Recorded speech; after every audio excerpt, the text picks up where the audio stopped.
Hello, everyone. Welcome to the Event Marketing School panel on event technology. I'm your host, David Epstein, and we have an amazing session planned for you because we have 3 event technology experts with us today, and we're going to talk about how event technology is changing the world of live events each and every day.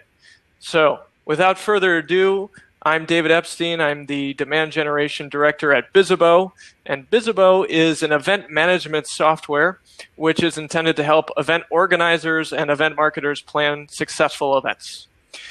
So let's introduce our panel and then dive into the questions. We have a great session lined up for you. Paolo, will you tell us a bit about yourself? Absolutely. Hi, everyone. I'm really excited to be here. Super short, I am being born and raised in Venice, Italy. I built my first company at 16 years old.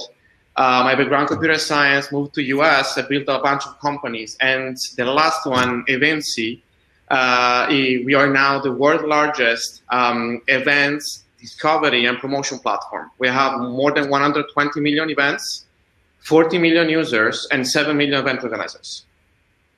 Awesome. Congratulations on building that amazing company, and I look forward to learning more about it as we go. Mark, will you say hello and tell us about yourself from Australia? Hi guys, from sunny Australia at the moment. It's 6 a.m. over here. Great to be here. So I had a 10-year journey in the real estate sector in Australia, building and exiting a company 18 months ago. Took some time off to spend it with the family and wanted to jump into a business, I guess, that could help entrepreneurs and businesses with, building and scaling their business. And, who better to turn to than the conference industry where they put the best of the best on stage. So 99Starts, we're launching very shortly. We are effectively Netflix for the business community. So we are compiling and licensing the content from various conferences around the world, packaging it up and making it, easily accessible for anyone to access that content and hear from, the best speakers around the world. Awesome. I look forward to binge watching that content, just like Game of Thrones or House of Cards. And Antonio, thank you for joining us. Tell us about yourself. My pleasure. Hello, everyone. My name is Antonio Trincão. I'm one of the co-founders and CEO of Youcanevent. So Youcanevent is the first online marketplace where you can visualize your next event in virtual reality and simultaneously book the vendors needed for your next event experience. So originally I'm from Portugal, Europe, and I've been an entrepreneur all of my life, connected with the entertainment industry. And the cool feature about us is that we performed for more than 150,000 people. Awesome. Very cool concept, and I bet you're saving event organizers a lot of time in selecting those venues and vendors. Thank you all for joining today. Like I said, I'm very excited about the discussion we're going to have. For some context, this conversation's in 3 parts. We're going to first talk about event tech trends, the technology and the approaches and applications of technology that this panel thinks are going to shape the future of live events as we know it. We're going to talk about event tech selection, since, of course, you're here to put technology to good use. What should you know when you're thinking of using technology, and what should you probe when you're talking about salespeople or vendors so that you're selecting the right tool for the job? And then we're going to talk about balancing innovation and privacy, which is a very hot topic among the biggest tech companies in the world and among our governments and ourselves in day-to-day conversation. What is the line? How do you walk the line between providing innovative event tech tools and experiences for attendees while respecting people's privacy and while conforming to whatever regulations may be at play in that given time? So without further ado, let's start with section 1, event tech trends. Question 1, 72% of millennials, who are the single largest demographic in the workforce today, meaning they are an incredibly important base to build a company around, since there's a lot of money there, prefer spending their money on experiences over things. So, in light of that, how should event organizers think about using event technology to create memorable experiences? Paolo, let's start with you. What do you think about this question? What's the answer here? Absolutely. So our vision also, and my vision around this is the following. We believe that as an event organizer, serving the attendees, the users, we see that as a big funnel where there is from one side, the event ideation. And so there are a lot of technology and products and guidelines that, if we can build and follow right there. Following state, like let's say segment of the funnel, we see everything around event creation, where also a lot of the component speakers I'm speaking with are part of. Then there is maybe event marketing, and then there is doing the event experience and technology and post events. So we have this very holistic approach on how the technology could serve the users, the attendees. And I don't know if it's, I don't have time to go now in deep, but this is more or less our overall vision and the holistic approach to that. Got it. And we'll circle back on that also. Okay, we'll circle back. I'd love to, in a minute, kind of dive into maybe a use case or so. Mark, what about you? What do you think about the answer? What's the right way to use technology to improve the live event experience? I think when it comes to live events, and one of the the biggest benefits, I guess, of attending an event is actually the personal networking.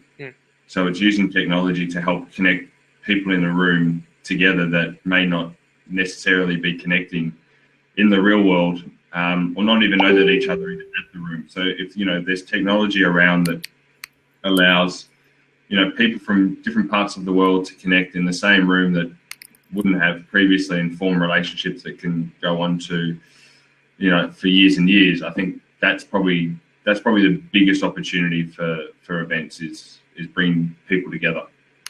Yeah, I agree with that one. I was attending an event called Social Media Marketing World, which is all about using social media and educating professionals there. They do a great job of this. First, they use technology. It's an event networking platform to encourage attendees to network with one another. And, as an attendee, I can say it adds a lot of value, and I've heard that from others, that there's, a matchmaking component, and it helps people message and coordinate their meetings and get more from the event. But they also layer in a human element as well. They have these networking ambassadors, which help people find people who are interesting, who might be similarly situated in the social media marketing industry, who might be helpful in helping someone land a new job or a client, etc. And to that end, they've been able to scale their event quite dramatically because they've built something around networking and creating connections among people using technology and using old school methods together. And I think, to your point, that's what technology can do in a very powerful way. And Antonio, again, same question. What should event organizers be doing with technology, or how should they be using it to enhance the experience? Any thoughts there? Any examples? Yeah, so particularly on our situation, I believe that the next big step will go towards the virtual reality. In a way that you can actually visualize your event before happening. And I think that, in the future, the way that attendees, potential sponsors, partners will engage with these event experiences will be in a way that they will be able to visualize the event before happening and give positive feedback to provide a better, event experience for the attendees. I have an example then that I can share with you. For it. I can share with you. Yeah, go for it. Or I can, sure. Yeah.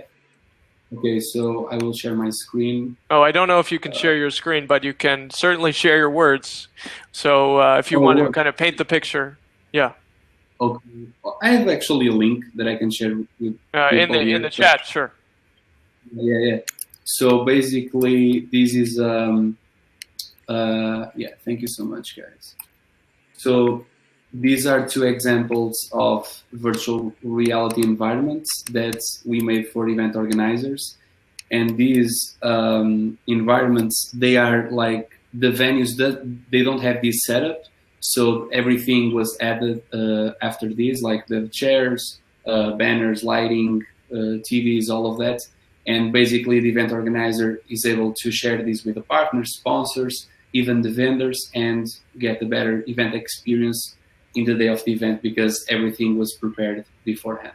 So that's I could imagine also an attendee trying to decide between different events and strapping on some, Oculus goggles and transporting themselves into an event to see how it feels and to kind of almost trial that experience before they decide to attend. Maybe it's a bit in the future, but a more perhaps immediate use case would be 360 video. You get basically a 360 video camera of some kind, take a few shots, and suddenly a recap video that you could post on YouTube is something that the website visitor on your event website or something could explore and click around and see, almost move through the world, a la like a Google Maps or something like that. Very cool. Paolo, we lost your video, but I hope you're here with us at least over audio. Can you hear me? Yeah, perfectly, actually. All right, cool. All right, let's move on. Question 2. What event technology trend will have the most meaningful impact on how people experience events within the next 5 years? So I guess putting on your prediction hat, if you will, but think broadly. Is there 1 or 2 tech trends that you think will meaningfully impact the world of live events? Let's start with Mark. What do you think about it? Tough question. I think obviously VR potentially. The ability to attend an event without actually being there physically. Maybe 5 years is too soon, but I don't see a reason why someone wouldn't be able to be at work and effectively jump into 1 or 2 particular talks across an event, and listen to that event and watch that event live and feel like they're there and be able to communicate with other people in the room. It's a bit far-fetched, but I think it's an opportunity over the next maybe 5 to 8 years. Yeah, I could definitely see that. And one of the questions is also, I think, that organizers have is, will VR cannibalize live events, or will it simply complement existing live events? So, for example, what do you think about that? Well, look, if you look at the stats for any conference, 70 to 80% of people are coming from a local area. Yeah. And then you get 20 to 30% fly in from either interstate or overseas. So you can't. VR is never going to replace human interaction. And the fact that it's more locals than anything else, all it actually does, in my opinion, is be able to offer that content to a wider base of people in the world. Yeah. So if anything, you're going to have 2, 3, 4 times the number of attendees because people are logging into your event from different parts of the world and enjoying the content. And that's exactly what we're trying to do at 99Starts is take that content and push it to the rest of the world that don't necessarily get that opportunity. Yeah. And maybe from an organizer or event marketer perspective, the thing to think about is how do you create an experience that reaches both audiences? You could presumably really monetize the event better by reaching people who might not otherwise be able to afford or be willing to travel to attend, and also give them that kind of access that they might not otherwise have had through some sort of virtual pass, which people are doing today already, but perhaps offering it through virtual reality is an even more exciting option for event organizers. Yeah, I mean, I think the virtual passes that conferences organize today, they're okay. I think there's a lot of work that needs to be done in that department to give the user the real conference experience. Yeah. Effectively, it's just sit and watch with very little interactivity. But again, within the next 5 years, I see that as a big opportunity for the industry and for ourselves. Yeah, awesome. And Antonio, what do you think about this question? What event tech trends will have the biggest impact on how people experience events within the next 5 years? Anything there? Yeah, so my answer goes a little bit towards what Mark said.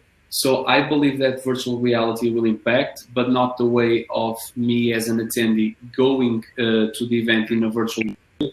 But I feel that actually, like before the event happening, it will be like completely game changing. We have been talking about that at the Microsoft Store 2 weeks ago on an event that we hosted there, and basically, for example, if you want to go to a Coachella or South by Southwest and you want to see your booth or how it will look like the event as an attendee, give feedback. So the same way, for example, you see posts on Facebook sharing the last video from last year event, asking for feedback, like, hey guys, what's your thought about our last year event?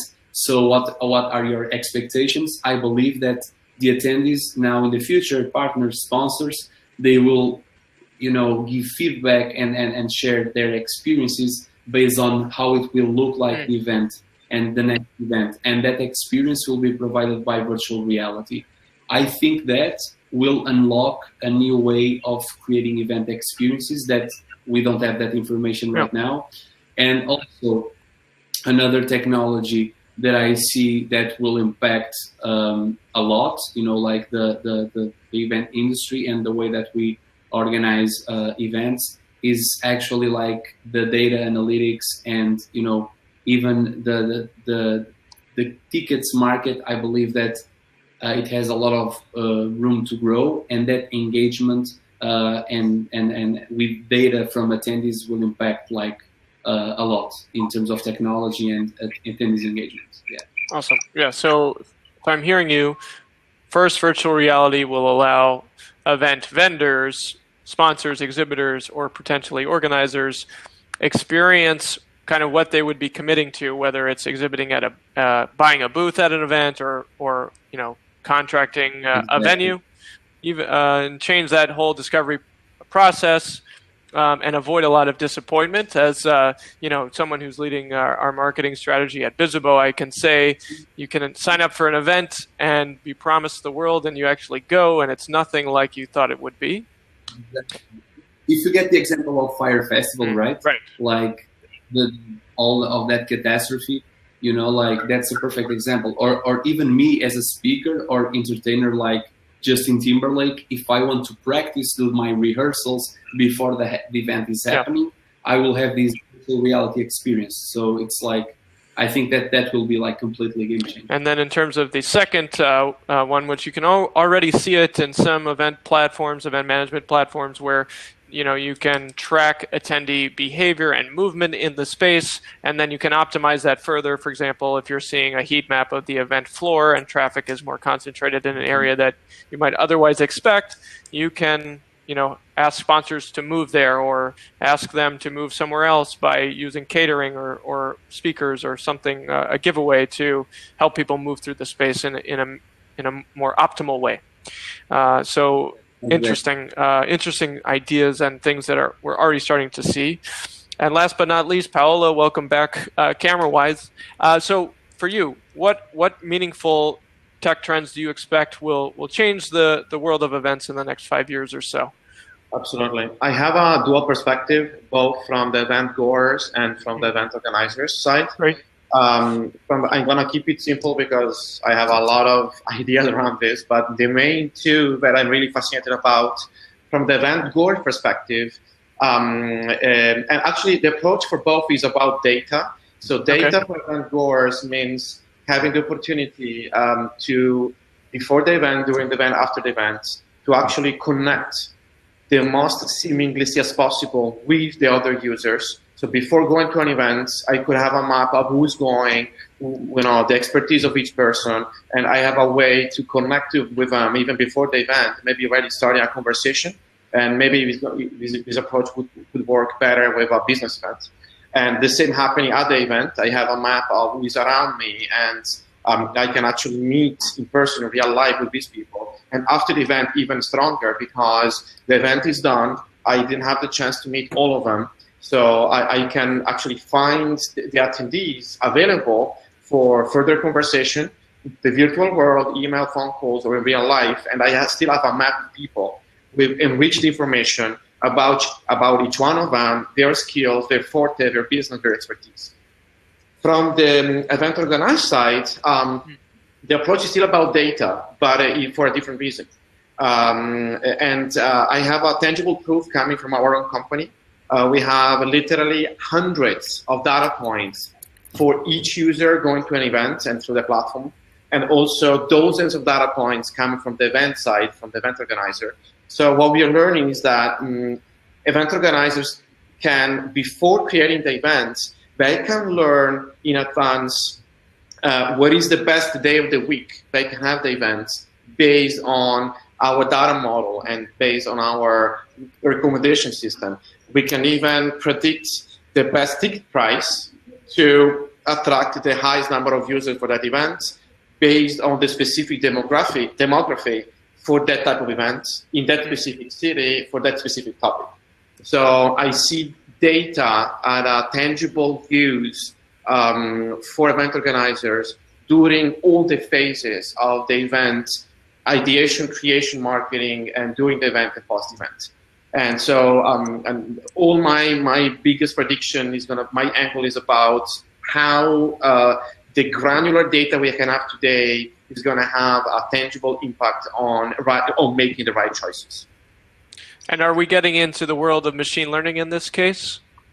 Totally. Actually, we are building ourselves a data model that is going to work in two ways. One, recommendation, so better recommendation for event goers, hence the matching mechanism between the event's discovery, the event's availability, and the interest for each event, for each user.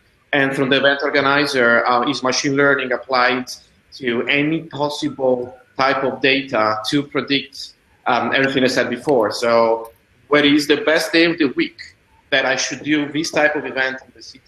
Machine learning and AI are definitely needed for what we want to achieve, want to do. Yeah, events for many years has been a black box, as many attendees probably know, and a lot of it comes from your gut and experience and guesstimation in terms of what is the optimal ticket price and when and where should the event be and who are my target attendees and how should I be targeting those attendees at all. And it's exciting to hear that this can be turned into perhaps more of a science. Using the power of machine learning. And then to circle back on the networking component, I almost envision what you're saying is the new version of the name tag. The name tag allows you to see who's around you and know their name, but that's about it. Maybe their title if you have great eyesight. But something like this is going to give you some sort of social graph and know exactly who's around you, and maybe even use some machine learning as well to highlight that person over there in the blue hoodie is the person for you to talk to because these are your goals from this event. Cool. An exciting world of events is coming slowly but surely, and these are some awesome things that I certainly hope do take shape in the next few years. To move on to the next question, the average B2B CMO spends 24% of her budget, which is the single largest line item of any marketing spend larger than paid ads or content marketing on live events. How should marketers use technology to bridge the online-offline divide? We hear so much about how paid ads and online is the new modality, are the new modalities of communicating and reaching audiences. TV and print ads are dead. That's fair enough. But at the same time, if you recall what I just said, millennials would rather spend their money on experiences instead of things. They certainly are connected online, and yet they feel more isolated and less happy than any previous generation. And they're lacking those live event experiences, those human interactions. So obviously brands, the best brands, if you look at it, are investing in both online and offline experiences. Dreamforce, a 100,000-person marketing and sales conference hosted by Salesforce, South by Southwest, Collision Conference. The list goes on, and those are just business-oriented events that brands are spending hundreds of millions of dollars on in organizing and exhibiting at and so on. So with that in mind, if you're a marketer watching, this question's for you. How should marketers think about bridging that divide? Can technology be useful in helping them do that? And if so, how?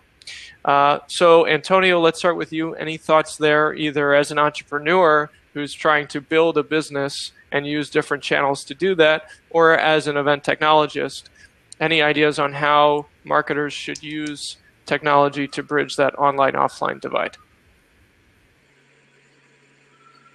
Great question. So the way that I see, we have like actually an example that we have made ourselves as bootstrap entrepreneurs, like without having any money. And you know, if you want the best strategy that I have found to get like exposure, traction, and people to come to your event is actually to find some key speakers to come to your event, and that they have the network to reach the locations of people that you want to attract to your event. So I'll give you this example that we hosted an event in October last year at WeWork, and we invited Dave Meltzer. He's like one of the top 5 public speakers by Forbes in Entrepreneur Magazine, and I invited him like to come to the event. We didn't have any money, and I was bluntly honest, and I said that his expertise and knowledge would add a lot of value to the San Francisco audience, because now the host of the Entrepreneur Elevator Pitch, so it would be someone like a reference for the Bay Area audience. And the reality was that I brought him to the event, and turned out that we had like 200 people that came to the event, and our event was live streamed on the Entrepreneur Magazine Facebook, on a live video. So we had an exposure for more than 3 million people because we brought him as a speaker. Wow. So my best advice is, if you want like to generate awareness and bring more people to your event on the offline experience, certainly the best way is the word of mouth effect that comes through the action of bringing an important speaker to your event. And sometimes these speakers, they also need like content for their social media, speak at conferences or smaller events to create like engagement with their community. So I believe that that's the first step in terms of marketing strategy or brand awareness, to get the word out there and bridge that gap between the online to the offline experience. Awesome. Fascinating. So, as a marketer, it sounds like you're using almost influencer marketing through your speakers who you strategically select, and you're using the kind of virality that can come from social networks and that online component to drive attention and focus and to build your own brand in an offline setting. I believe so, because even in terms of network effects, the word of mouth.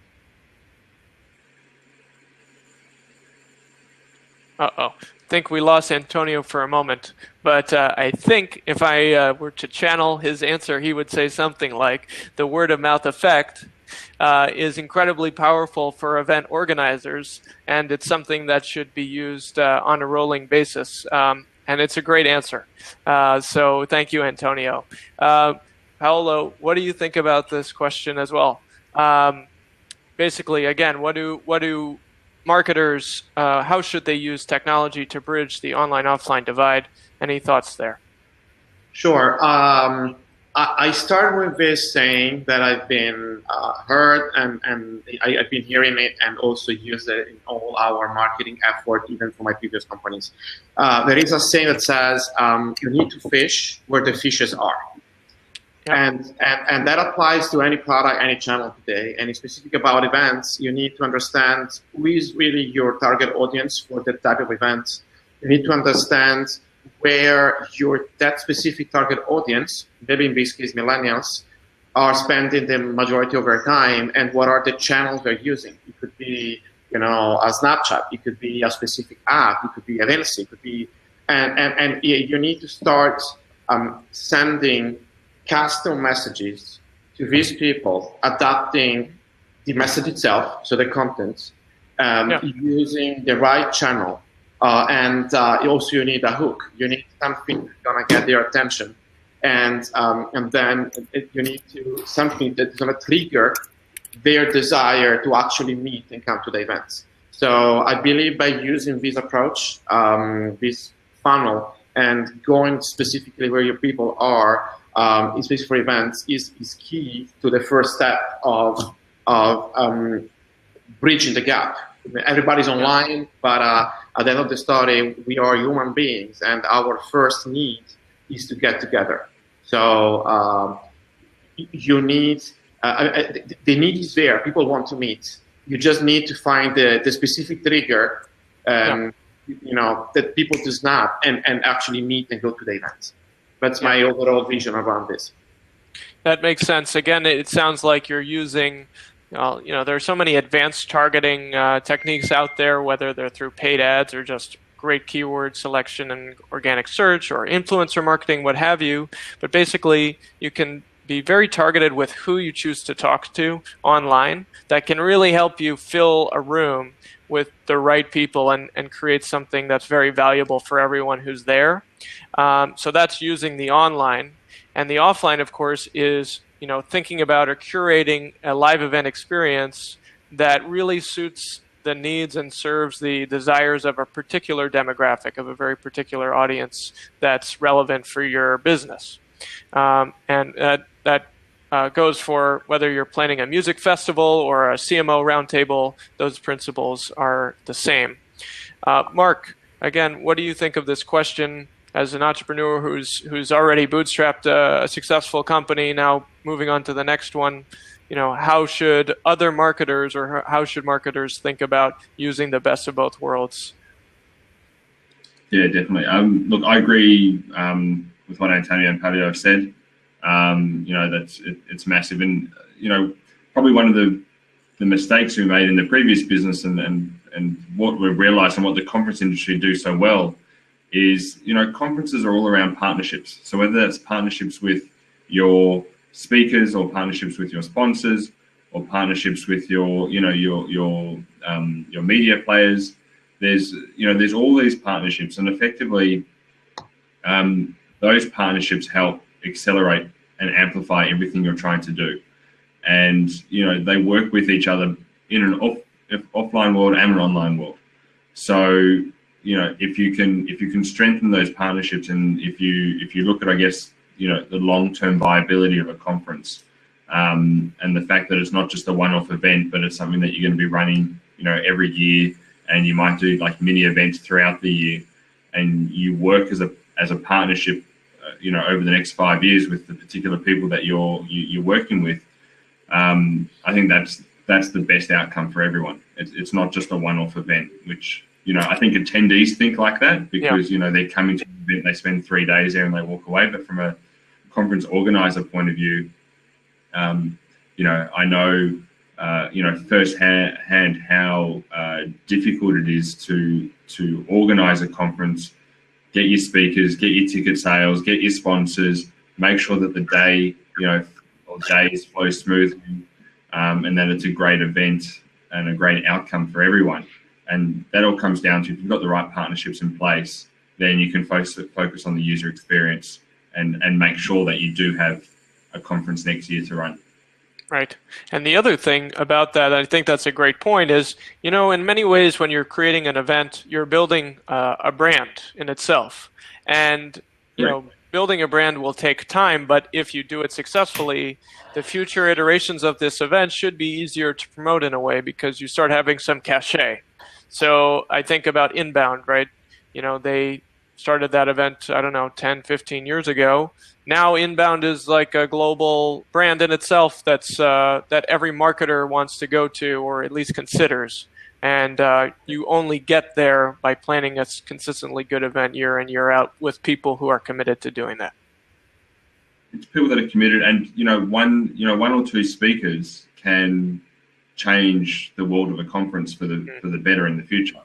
So, you know, we've got one conference that we've been speaking to. They had, in their first year, they had I think around 300 people, which they were pretty happy with for their first year.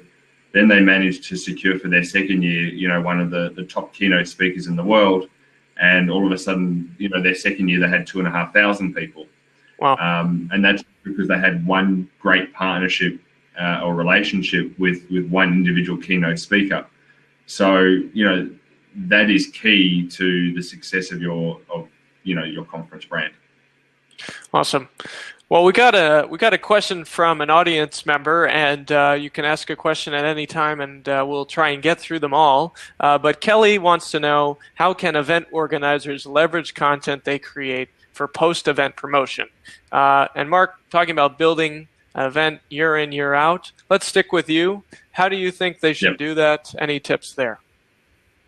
Yeah, so I think the biggest mistake most conference organizers make is they take the content that they've filmed and they throw it onto YouTube, and then they hope for the best. And unfortunately, that doesn't do anything. It actually devalues the content that they're putting out there. So yeah, first thing is definitely don't put it onto YouTube. Secondly is understand how you can use that content. So, you know, depending on the type of event you're running, you know, you can use that content to try and engage your client base and you know, generate more leads. It can be as part of your, you know, social marketing efforts to bring in new leads. You can monetize it on platforms like 99Starts. It really just depends on, you know, I guess what the outcome is. I mean, if you're a conference, it's all about a great user experience and how do you improve that user experience and maybe drip feed some of that content to your audience over the next 12 months until your next conference. For brands, you know, it's about getting more leads.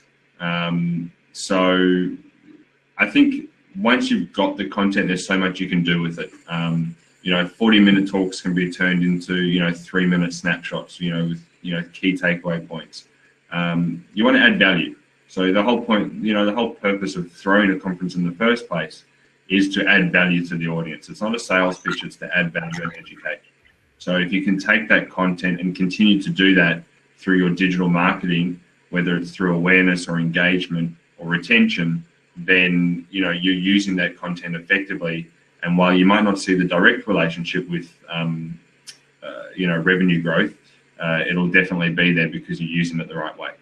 It makes sense. So don't give it away and repurpose it. And another option there just would be transcribing. You know, content marketing is still relevant and important, even though voice is becoming increasingly, you know, important among SEOs and organic search and discoverability, and certainly video can help there too if you're optimizing the metadata well. But another option, probably in addition to video and all these other things, is to simply use something, a transcription service, a couple bucks. You can upload a video, turn it into an interview format, and then you have an ebook, probably multiple ebooks if it's a 40-minute talk. You have a bunch of blog posts. You might have social media posts, all of that from a single conversation.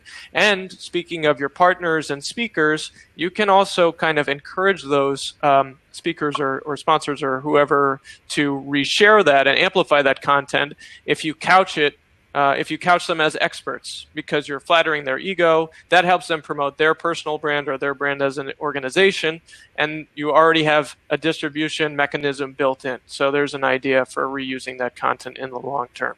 Thank you, Kelly, for that question. And I'd love to ask the whole panel the same thing, but we have 2 more sections to go and about 15 minutes to go to do it in. So we're going to move on to section 2, which is event tech selection. All right, we've talked about VR, event management software, event networking, event venue selection and discovery, machine learning, and using event data.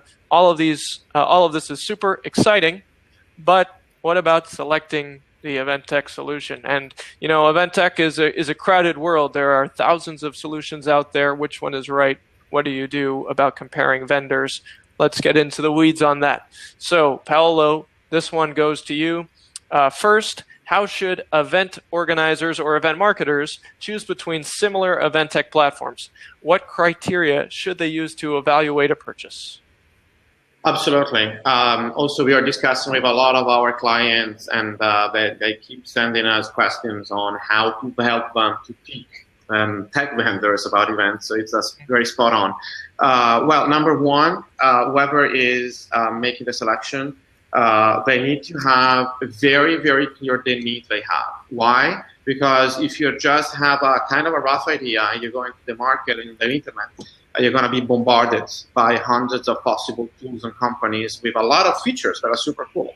But you need to stick to your main needs. What I really am trying to achieve and how the feature I'm going to be finding are going to have a positive and tangible impact to what I'm trying to do.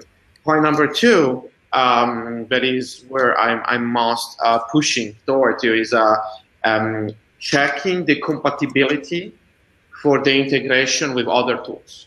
Great point. Maybe I find the best tool ever for what I need, but it is not compatible with other platforms, or with my email sending provider, with my remarketing provider, blah, blah, blah. So maybe I am using the best tool, but cannot talk to anybody else, so it's going to be almost useless. But compatibility integration is another angle. And another one is to make sure the product you're buying is a solid company that is going to be still alive in 3, 5, 10 years from now. Maybe 10 years is a little long shot, but at least 3 or 5 years, just hoping that it's not a scrappy startup, but it's somebody that is going to be there serving you and is going to take whatever, is going to make whatever it takes to be there for you and, whenever you need it. Yeah, great points. Things about integration, the kind of dependability of the company, whether they're, going to be around and whether they're going to be there to offer the support that you need or the customer service that you need, and focusing on what is going to drive the needle for you. Because usually what can happen in this industry and probably others is you talk to a salesperson and then you get feature sold. They're like, yeah, we have that, but also we have this other menu of awesome things. They're going to cost extra. Why don't you select, go with us. We have everything in the kitchen sink. But those features may be nice to have, but you should be choosing something that's based on a goal and hopefully a measurable goal, so you know that you're actually getting, what the results that you need in the first place, and then hopefully it integrates as well. Awesome, great response. Antonio, do you have any other points to add here about how event marketers and organizers should go about choosing or evaluating event vendors when choosing event technology? So I'm very suspicious to talk about that question because that's exactly what we do. And, I believe that, if I understand the question is in a way that event technology companies that provide software for event solution, for event experiences like data analytics, or which type of event technology companies? It can be anything. It could be event management software, event venue discovery, but how should event organizers go about evaluating a tool that they're thinking about using? What should they keep in mind? Okay. I apologize, I didn't understand the question. So basically the way that I see it's always about if the solution fits your event target, right? So if you are organizing a corporate event, you have to analyze if this solution, whatever solution it is, if the solution targets your needs, like past customers, past event organized, past events that this brand or solution was connected, what were the results that this solution provided to this specific event organizer. So I will give you this example. On our situation on Youcanevent.com, we are laser focused more on corporate events. And our event organizers, when they go there, they expect that this should be a solution more focused on the corporate events industry, conferences, seminars, product launches, etc. So it's like if you are organizing like, a huge conference, potentially you will go to another type of vendor that provides solutions for this huge conference. If you are looking for, a data analytics software company, I would look specifically for the use cases and testimonials and past works done for other companies or event organizers that provided this service successfully. So I always look for the referral and for the past work experience. So if I had to make a decision, it would be like this. Yeah, makes sense. Let's talk to other customers similar to me and I would like to talk to them directly rather than rely on a case study, and maybe even read reviews on a platform like Capterra, G2 Crowd, reach out to those reviewers directly without even going through the vendor, and you're probably going to get the most unvarnished responses, good and bad, to help you evaluate properly. And Mark, last but not least on this question, how should event organizers and marketers evaluate vendors? Yeah, just everything Antonio said. I mean, it's spot on. You know, the same way you would evaluate any piece of, you know, software or tool that you'd bring into your business. You know, team discussion, understand your needs, identify whether, you know, that particular tool can fill those needs. Look at reviews, look at, you know, there's so much information online these days that, you know, it answers 99% of the questions that you have, where you don't really actually need to talk to the vendor until it becomes maybe an integration question or something like that. But yeah, just understand exactly what you want, not only today, but kind of maybe what you want to do over the next 2 years with that particular tool as well. Yeah. And yeah, plan for the long term. Don't just plan for today. Awesome. Yeah, agree. And speaking of the long term, great transition. This wasn't even planned. How can event organizers select event technology that's likely to remain innovative in the coming years? So something that both Mark and Paolo brought up, but we'll start with Antonio first. What do you think about this question about, okay, let's say I'm selecting between very similar vendors and I want to choose the one that's going to offer innovation, things that I don't even know I need yet, maybe the iPhone of this category. You know, how should organizers try and evaluate vendors for their innovation quotient? Are there certain questions or things that they should probe to try and figure out if a vendor is going to be innovative in the long run? Okay, so that question goes towards a little bit the narrative that you want to build for your event in the upcoming years. That's correct? So I'm thinking, as an organizer who needs to select event technology, how can I make sure that the tool I'm selecting will be innovative in the future, or that the company I'm selecting will commit to future innovation, so that I'll benefit from the new things that they think of rather than just deal with kind of the industry standard solutions? Okay, that's a tough question, because if sometimes as a customer or event organizer, I don't even know if this actually solves, right? But I understand your question. So let me try if I can answer properly. So I would say this way. So your event experience is all about your attendees, right? So what you want to create to your attendees.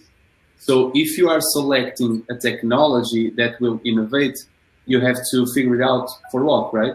So if it is like a platform to book the vendors for your event, like venues, entertainers, photographers, you will go to this platform, marketplace, whatever, to find new trends, right? Like new vendors, new services, new venues, new caterers, new entertainers, new decorators. If you go to a platform that provides data analytic tools or promotions, you'll expect that this platform in the future will be innovative in a way that you engage more with your attendees, you promote better to your audiences. So what I feel is when you are making this decision with a company, the way that you have to analyze this and filter this information is the vision and the ultimate value proposition of the company. So, makes sense what I'm saying? It does, yeah. You want to understand what that company's vision and value proposition is. Exactly. And see if they're committed. In my opinion, exactly, because, you know, it's all about what is the goal, the ultimate goal that you want to accomplish. And sometimes me as a customer, if I feel that I make part of this greater vision, I will work towards with a company almost like a co-worker or you know, user tester for the rest of their lives to give feedback and build the company towards this vision. And, you know, if I, as a customer or event organizer, I have the confidence and trust to share my feedback and experiences from my event organization, like attendees, the struggles that I had, the problems that I found, and connect that with the vision of the company that I'm buying the services. I think that's the moment that you feel that this company will be always innovative and will always help you in your next event experience. Makes sense. I don't know if this is a good question, but a good answer. I'm sorry. No, sure. Makes sense. And I'm going to move on because we have probably less than 3 minutes and a section to go, but we're going to go rapid fire. So, Paolo, I'm going to give this one to you, and then the next one to Mark, and Antonio will get the last one if time permits. First question, how will GDPR impact the world of events? Do you think it will at all? And if so, one or two things that you think event organizers should be aware of? Absolutely. Probably 30 seconds. Should I start, you said? Yes, please. Yeah. So, coming from a very deep experience about data, I've been building data companies for the last 15 years. This topic touches me very closely, on top of touching directly also my company. I believe it's going to have an impact, but it's going to have a good impact. It's going to be a curve in the moment where these new guidelines are going to create a friction because the companies need to be compliant, need to update the database, and to be more, I would say, ethical and closer to what has been decided also by the community.